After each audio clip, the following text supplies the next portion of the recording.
নমস্কার। গত দু একদিন ধরে তো সিপিএম নেতা বা প্রাক্তন সিপিএম নেতা যাই বলুন, প্রতিকুর রহমানকে নিয়ে হইচইয়ের কোনো শেষ নেই। যারা নামটা জানতেন না এই চক্করেও তারা কিন্তু ভীষণভাবে জেনে ফেললেন, আর যারা জানতেন আমার বা আপনাদের মতো তারা তো এই নিয়ে প্রচুর লাফালাফি করেছে, এমনকি একটা অনুষ্ঠানও আমরা করেছি। তো কথা হচ্ছে, দুদিন আগে যখন তার তথাকথিত পদত্যাগপত্রটা সামনে আসে তখন অনেকেই বলছিলেন যে এটা হচ্ছে একটা অন্তর্দলীয় ব্যাপার, দু একদিনের মধ্যেই মিটে যাবে, আমে দুধে মিশে যাবে, আঁটি গড়াগড়ি যাবে, আর বাকি যারা লাফালাফি করছিল মুখ চুন করে বসে যাবে। কিন্তু গতকাল দেখা গেল তা না। গতকাল গভীর রাত্রে উনি অবশেষে মুখ খুলেছেন এবং বিস্ফোরক কথাবার্তা বলেছেন। সে তো আপনারা পড়েই নিতে পারেন বা জানেনও, কারণ এক জায়গায় তো মুখ খোলেননি, নানা জায়গায় খুলেছেন। সেখানে রাজ্য নেতৃত্ব, তাদের আচার আচরণ, এসব নিয়ে খুব বিস্ফোরক কথাবার্তা বলা আছে। তো সেই সব দেখার পর যারা একদিন ভাবছিলেন যে মিটে যাবে, তেমন কিছু ব্যাপার নয়। তো তারা কি বলছেন আমি জানি না। অনেকেই বলছেন উনি তৃণমূলে চলে যাবেন, কিন্তু সত্যি কথা বলতে কি, আলোচনার শুরুতেই একদম দ্বিধাহীন চিত্তে কোনো রকম বাগাড়ম্বর না করে খুব স্পষ্ট করে বলে দেওয়া দরকার যে উনি কোথায় যাবেন, আদৌ তৃণমূলে যাবেন কিনা, নাকি রাজনীতিতে থাকবেন কিনা, নাকি রাজনীতি ছেড়ে দিয়ে ডায়মন্ড হারবারের গঙ্গা বক্ষে স্রেফ নৌকো ভ্রমণ করে সময় কাটাবেন, এর কোনোটাই আমার কিচ্ছু জানা নেই। এমনকি প্রতিকুর রহমান সম্পর্কে আমি বিশেষ কিছু জানিও না। ওনার লাল পাঞ্জাবি পরার ছবি দেখেছি, কেন লাল পাঞ্জাবি পরেন আমি জানি না। সকালের যে খাওয়া দাওয়া করেন সেটাকে জল খাবার বলেন না নাস্তা বলেন, আলু টিকিয়া খান কিনে, এসব কিচ্ছু আমার জানা নেই। ফলে এই নিয়ে আমি কোনো অন্তর্দৃষ্টি দিতে পারবো না। তাহলে অনুষ্ঠানটা করছি কেন? কারণ শুধু ওই ব্যাপারেই নয়, আমার একটা প্রাসঙ্গিক বিষয়ে কিছু অন্তর্দৃষ্টি আছে, সেটা আপনাদের সঙ্গে আমি শেয়ার করে নেবো, ভাগ করে নেবো, সেই জন্যই এই অনুষ্ঠানটা। তো কী বিষয় না, দুদিন আগে একটা ঘটনা ঘটলো। দিল্লিতে একটা সামিট হচ্ছিল, যার নাম হচ্ছে এআই সামিট। সেখানে নাকি ভারতবর্ষের এবং ভারতবর্ষের বাইরেও বাঘা বাঘা কোম্পানিরা এসেছিল এআই অর্থাৎ কৃত্রিম বুদ্ধিমত্তা নিয়ে। তারা নিজেরা কি আবিষ্কার উদ্ভাবন করেছে এইসব দেখাবে বলে। তো এইটার সঙ্গে আমাদের প্রতিকুর রহমানের একটা সম্পর্ক আমি আবিষ্কার করেছি, সেটাই আপনাকে বলবো, আপনাদের বলবো, আপনাকে নয়। তো কথাটা হচ্ছে যে কি না, সেই এআই সামিটে একটা কেলেঙ্কারি হয়েছে। কি কেলেঙ্কারি না, গালগোটিয়া ইউনিভার্সিটি বললেন, ভারতবর্ষে নাকি একটি খুব নামি ইউনিভার্সিটি আছে, কত নামি আমি জানি না, আমি কখনো নাম শুনিনি, আর গালগোটিয়া শুনলেই গাল গল্পের সঙ্গে একটা মিল খুঁজে পাই।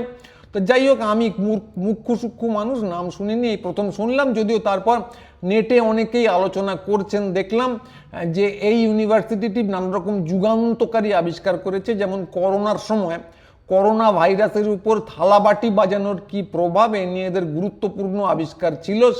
সেই নিয়ে পেপার লিখে এরা নাম কিনেছে দেখলাম। আমি পেপারটা পড়ে দেখিনি, কিন্তু খবরটা দেখলাম। তো এই নিয়েও আমার দোষ দেওয়ার কিছু নেই, কারণ এই বাজারে সবাই অনেক কিছু করছে। এমনকি কোন একটা আইআইটি নাকি কাও সায়েন্স নিয়ে একটা বিরাট বড় সম্মেলন না কনফারেন্স কি একটা করেছিল, ফলে এতেও দোষের কিছু পাইনি। কিন্তু এরা এই এআই সামিটে একটা কেলেঙ্কারি করেছে। অনেকে বলছেন তাতে দেশের মুখ পুড়েছে। কি করেছে? এরা একটা রোবট চালিয়ে দেখিয়েছিল। এরা নাকি নিজেরা উদ্ভাবন করেছে, এটা কুকুরের মতো রোবট। সে কুকুরকে কি করে আমি জানি না, কিন্তু নিশ্চয়ই বাঘা বাঘা জিনিস করে দেখায়। তো সেটাও বড় কথা না, হইচইটা কি নিয়ে? একটা কুকুর রোবট বানিয়েছেন, কুকুরের মতো দেখতে, সে নানা জিনিস করছে, এতে লাফালাফি কি আছে? মানে এতে দুঃখে পাবারই বা কি আছে? কথা হলো যেটা জানা গেছে যে এই রোবটটা ওরা বানাননি, চীন থেকে কিনে এনেছিলেন, মানে চীনে কোম্পানির থেকে কিনে এনেছিলেন, এবং সেই রোবটটা চালিয়ে এরা দাবি করেন যে এটা হচ্ছে ওদের উদ্ভাবন। তা সত্যি কথা বলতে কি, যে এটা আমার কাছে খুব বড় ব্যাপার লাগেনি, কারণ ওরকম তো হর্বক্ষতি হয়। আমি পেশাগতভাবে আইটিতে আছি, আইটি কুলি বলে নিজেকে দাবি করি। তো আমরা ওরকম হর্বক্ষত করি, অন্যের মাল এনে নিজেদের লেবেল লাগিয়ে তার উপর একটা জিনিস লাগাই, যেটাকে আমরা বলি র্যাপার, নিজের মাল বলে লোকজনকে বেচে দিই বা বেচার চেষ্টা করি। তো সেটা এত বড় স্কেলে হয় যে ভাবা যায় না। এই গালগোটিয়ার সমস্যাটা হচ্ছে এরা লেবেলটা সরাতে ভুলে গিয়েছিল। তাছাড়া যদি আপনি আইটি এআই এসব বাদ দেন, তাহলেও হর্বকত জিনিস হয়। তো চীনের চেয়ারম্যান আমাদের চেয়ারম্যান প্রচুর শুনেছি, তো এখন চীনের কুকুর আমাদের কুকুর হলে সমস্যাটা কী করে? তো চীনের চেয়ারম্যান আমাদের চেয়ারম্যান ছিল একটা সময়। তারপর একটা সময় শুনেছিলাম যে আবাপর যে ব্র্যান্ড বুদ্ধ, সেই ব্র্যান্ডটা নাকি আবাপর নয়, আনন্দবাজার পত্রিকার নয়, সেটা আসলে ম্যাকিন্সের ব্র্যান্ড বুদ্ধ। তো এইসব হয়েই থাকে, কোনোটাই বড় কথা না। তো কথা হচ্ছে যে এটার সঙ্গে এই আমাদের প্রতিকুর রহমানের কি সম্পর্ক, সেটা আমি গতকাল একজন সিপিএম সমর্থকের সঙ্গে কথা বলে আবিষ্কার করলাম যে এই যে চীনের চেয়ারম্যান আমাদের চেয়ারম্যান বলুন, বা চীনের কুকুর আমাদের কুকুর বলুন, ম্যাকিন্সের ব্র্যান্ড আবাপের ব্র্যান্ড বলুন, যে এইগুলোর থেকেও বড় জিনিস বাজারে এসে গেছে। তা তিনি কি বললেন যে আমাদের প্রতীক মানে সিপিএমের প্রতীক আসলে টিএমসির প্রতীক। তো শুনে আমি বুঝলাম যে উদ্ভাবন আসলে কোন জায়গায় পৌঁছতে পারে, যে লেবেল বদলে দেওয়া যে কোন উদ্ভাবনী জায়গায় পৌঁছতে পারে। গালগটিয়া ইউনিভার্সিটিকে দোষ দিয়ে লাভ নেই, তারা ওই জায়গায় পৌঁছতে পারেনি, কিন্তু এই লেবেল বদলে দেওয়া একটা উদ্ভাবনী জায়গায় পৌঁছতে পারে। ভাবুন যে সিপিএমের আস্ত প্রতীকী লেবেল, র্যাপার, ঠোঙা সমস্ত সমেত দেখা গেল অন্য পক্ষের কেউ কিন্তু কাকপক্ষীটিও টের পেল না। আজকে প্রতীক আমরা লাফাচ্ছিলাম যে এই প্রতীক হচ্ছে সিপিএমের, পরে জানা গেল যে ব্র্যান্ডটাই আসলে তৃণমূলের। মানে ওনার কথা যদি সত্যি হয়, উনি তৃণমূলে যাচ্ছেন, মানে প্রতিকুর রহমান তৃণমূলে যাচ্ছেন কিনা আমি আদৌ জানি না সত্যি কথা বলতে কি, কিন্তু যদি যান, কথাটা যদি সত্যি হয় তাহলে ভাবুন কি কাণ্ড। তো গতকালই অনেকেই লাফাচ্ছিলেন, গতকাল, গত পরশু, 15 দিন আগে, 1 মাস আগে বা 2024 সালে অনেকেই লাফাচ্ছিলেন যে এসব হচ্ছে যুব শক্তির জোয়ার। কেউ কেউ বলছিলেন জেনজি তরঙ্গ, জেনজি তরঙ্গে তরণী ভেসে ভেসে যায়। তো এখন দেখা যাচ্ছে যে এগুলো আসলে সব অন্য দলের ব্র্যান্ড ছিল।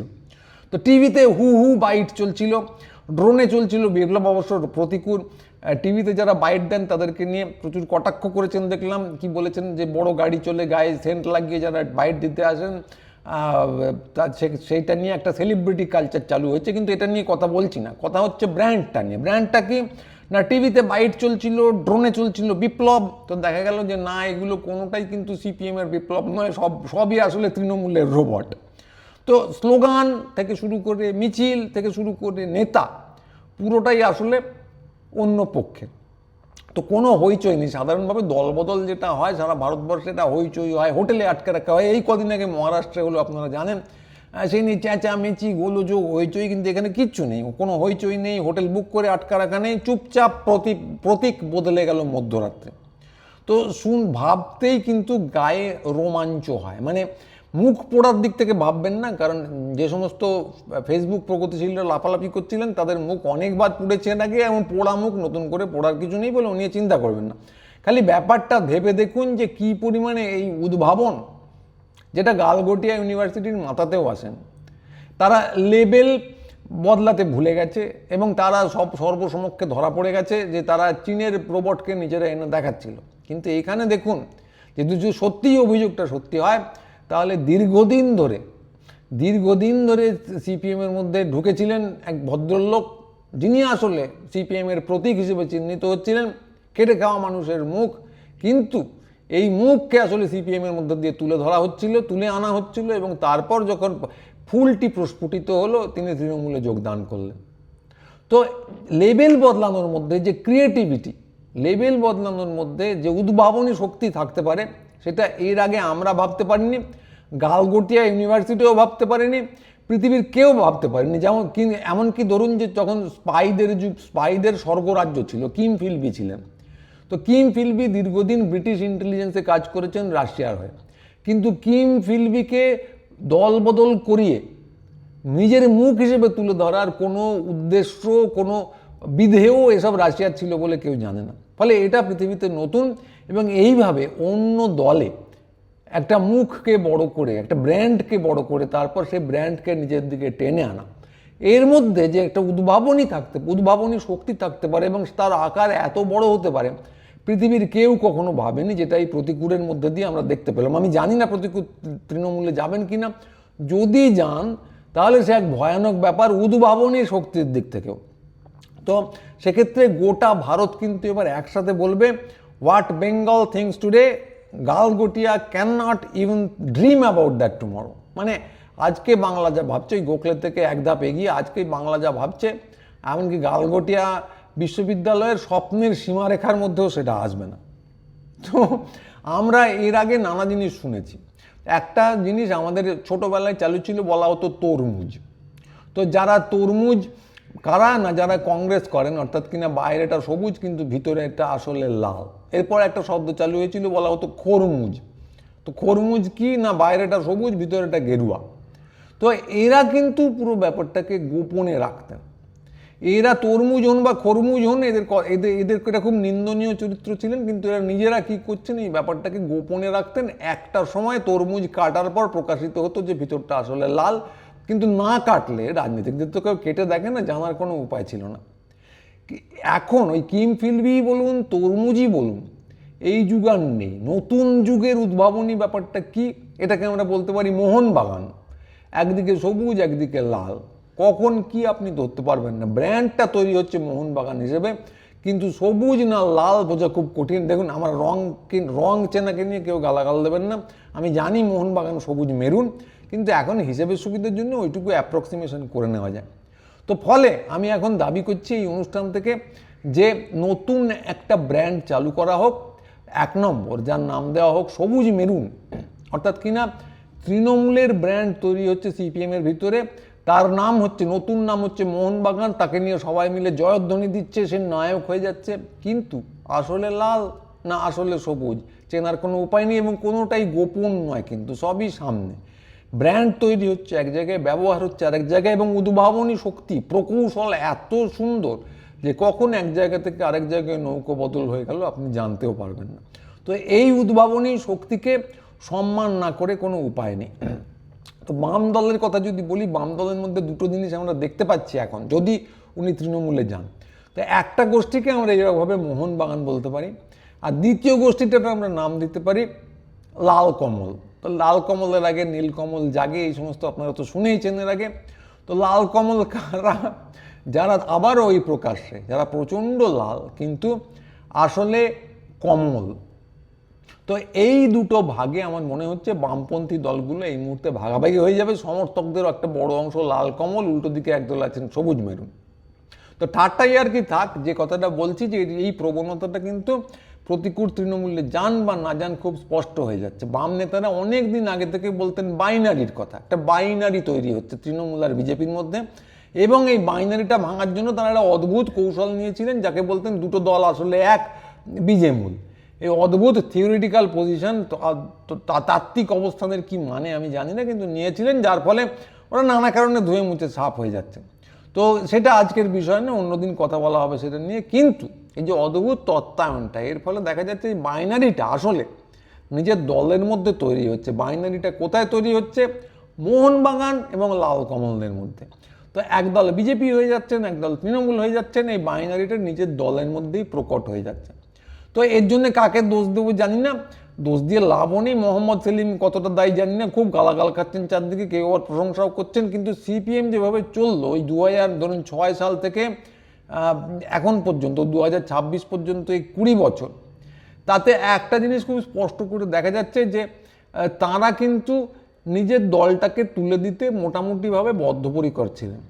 তো যদি আপনারা মমতা বন্দ্যোপাধ্যায়কে দেখেন, এই আরজি করের মতো একটা বিপুল আন্দোলন হলো এবং উনি খানিকটা পিছিয়ে গেলেন, খানিকটা এগিয়ে গেলেন, তো অনেক কিছু হয়েছে। কিন্তু এটা তো একটা রাজনৈতিক কৌশল, যে কোনো পরিণত বুদ্ধির মানুষই করবেন। মমতা বন্দ্যোপাধ্যায়ের মতো ভালো করে কেউ নাও করতে পারেন, কারণ রাজনৈতিক কৌশলটা দুর্ধর্ষ। সারা ভারতের তুলনায় এখন কিছু নেই।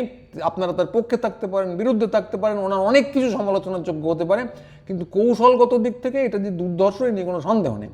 এবার সকলে এই পর্যায়ে প্রয়োগ করতে পারেন না, কিন্তু আমরা দেখেছি যে বুদ্ধদেব ভট্টাচার্য কখনো পিছিয়ে এলেন না, একটুও পিছিয়ে এলেন না ওই হইচইয়ের মুখে। এবার ঠিক ভুলের কথা আলাদা, এবং এখনও পর্যন্ত তারা একটুও পিছিয়ে আসেননি। শুধু পিছিয়ে আসেননি নয়, এমন এমন সিদ্ধান্ত নিচ্ছেন যেগুলো খুব স্পষ্ট দেখা যাচ্ছে যে ব্যাকফায়ার করছে, উল্টো দিকে যাচ্ছে। বিজেপিদের কথাটাই বলছিলাম। তারপরেও ওরা কিন্তু সেখান থেকে পিছিয়ে আসছেন না, একদম একবজ্ঞা ষাঁড়ের মতো ওই দিকেই চলেছেন। তো এটা কেন করছেন আমি জানি না, সে নিয়ে চিন্তাভাবনা কিছু আছে আমার, সেটা অন্য একদিন হয়তো অন্য একটা অনুষ্ঠানে বলবো। কিন্তু এই যে একটা একবজ্ঞা পথে চলছেন, ভুল জেনে চলছেন, তারই একদম সরাসরি ফল হচ্ছে দলটা দুভাগে ভেঙে যাচ্ছে। একদিকে মোহনবাগান, একদিকে লাল কমল। অর্থাৎ কিনা একদল যারা মনে করছেন, ওই প্রতিকূলই বলেছেন আমি সংখ্যালঘু আছি ইত্যাদি, একদল যারা মনে করছেন যে সেকুলারিজমকে রক্ষা করা দরকার, ধর্মনিরপেক্ষতাকে রক্ষা করা দরকার, তারা একটা শিবিরের দিকে ঝুঁকে পড়ছেন। উল্টো দিকে যাদের এতে কিছু এসে যায় না, ধর্মনিরপেক্ষতাকে রক্ষা করার দরকার নেই, তৃণমূলকে হটানোটাই আসল, তারা ওই লাল কমলের দিকে ঝুঁকে যাচ্ছেন। তো এই যে ফল ঘটছে, এটা আমি ঠাট্টাই আর কি করলাম, কিন্তু একটা বামপন্থী দলের পক্ষে এটা কিন্তু বিষবৎ। একটা বামপন্থী দল উঠে যাক, এটা আমি ব্যক্তিগতভাবে কখনো চাই না, কিন্তু যেদিকে যাচ্ছেন তারা এটা কিন্তু উঠে যাবার দিকেই এগোচ্ছে, এটা খুব স্পষ্ট। এবং তার জন্য অন্য কেউ দায়ী নয়, মানে ওপাড়া সৌরভ গাঙ্গুলি দায়ী নয়, এপারে আপনার পাশের বাড়ির ভাড়াটে দায়ী নয়, মঙ্গল গ্রহের কোনো ভিন গ্রহের জীব দায়ী নয়, কেউ দায়ী নয়, এই নীতিটাই দায়ী। তো আমরা যারা চাই যে বিজেপি বিরোধী পক্ষেও না থাকুক, আমরা চাই, সত্যি কথা বলতে কি চাই, যে সিপিএম তার নীতি বদলাক, বিজেপি বিরোধিতাকে মুখ্য জায়গায় রাখুক, তারপর তৃণমূল বিরোধিতা করুক। তো সেই রাস্তায় ওরা হাঁটবেন কিনা জানি না, যদি না হাঁটেন, হাঁটার কোনো লক্ষণও দেখতে পাচ্ছি না, তাহলে কিন্তু এরা ভয়ানক দুঃস্বপ্ন দিন আসতে চলেছে। এই যে 5-7% ভোট পান এবং খুব সম্ভবত প্রচুর লেভি ডোনেশন ইত্যাদিও পান, কারণ প্রচুর এখন পর্যন্ত তাদের দলের সদস্য সংখ্যা তো খুব হ্রাস পায়নি, কিন্তু এখনো পর্যন্ত 5-7% যে ভোট পাচ্ছেন সেটা আর থাকবে না। 1, 2 হচ্ছে এই যে একটা আর্থিক বলুন সমর্থনের একটা আপাত স্রোত যেটা পান অন্তত ফেসবুকে দেখা যায়, সেটাও কিন্তু আর থাকবে না। এটা খুব স্পষ্ট করে বললাম, শুনতে খারাপ লাগলেও ব্যাপারটা কিন্তু এরকমই হতে চলেছে। একটা দল এইভাবে উঠে, বামপন্থী দল এইভাবে উঠে যাওয়া খুব দুঃখজনক, সেটা চাই না। তো নীতিটা বদলান যদি না চান যে লালকমল এবং মোহনবাগান এই দুই ভাগে দলটা ভেঙে যাক। তো আমার কথায় কেউ কান দেবেন বলে মনে হয় না, তবু বলার কথা বললাম। আজকে এইটুকুই। তো পরের অনুষ্ঠান নিয়ে খুব তাড়াতাড়ি আবার আসবো। সবাই ভালো থাকবেন।